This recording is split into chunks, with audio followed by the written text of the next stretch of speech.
اسلاف کی طرح ہمارے بچے کیوں نہیں ہو رہے؟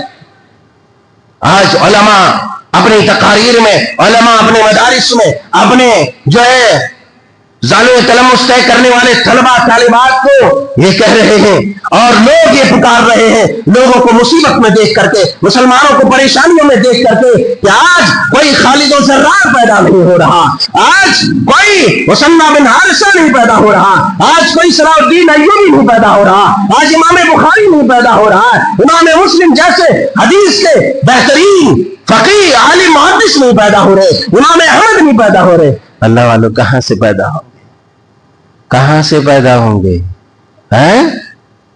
آج کی ہماری مائیں جذبہ اطاعت الہی اور اطاعت رسول سے ان کی زندگی خالی ہے۔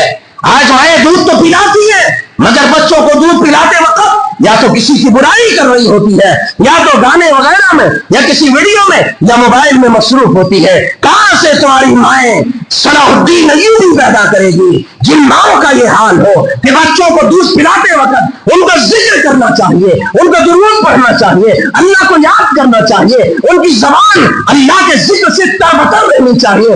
آج وہ مائیں فلمی گانوں میں مست و مگن ہے، وہ مائیں فیس بک اور انسٹاگرام میں مست و مگن ہے، وہ مائیں یا تو کسی کی چغلیاں کر رہی ہے، یا منہ سے حفاظ بک رہی ہے، یا ادھر ادھر کی لوریاں گا رہی ہے۔ تو ایسی مائیں کہاں سے صلاح الدین ایوبی پیدا کرے گی؟ ایسی مائیں کہاں سے عالم جلیل امام بخاری پیدا کرے گی؟ ایسی مائیں کہاں سے امام اہل سنہ امام احمد بن حنبل پیدا کرے گی؟ نہیں پیدا کر سکتی ہے۔ اس لیے اے امت کی جیانوں، اے قوم کی بیٹیوں، اپنی زندگی کے اندر انقلاب برپا کرنا ہے۔ اگر چاہتے ہو کہ تمہاری نسلیں سدھر جاوے، چاہتے ہو کہ تمہاری نسلیں اللہ رسول کی اطاعت کے دلدادہ بن جاوے، اللہ اور اس کے رسول کی محبت کے گرویدہ بن جاوے، اللہ رسول کی سنتوں کو پامال کرنے والا نہ ہو بلکہ سنتوں کو حفظ جا بنانے والا ہو، تو اپنی زندگی کے اندر سنت کو داخل کرو، اپنی زندگی کے اندر توحید کو داخل کرو۔ نہیں تو گستاخان رسول کے خلاف صرف ڈھنڈورا پیٹنے سے کچھ نہیں ہوگا، پوسٹر بازی کرنے سے کچھ نہیں ہوگا۔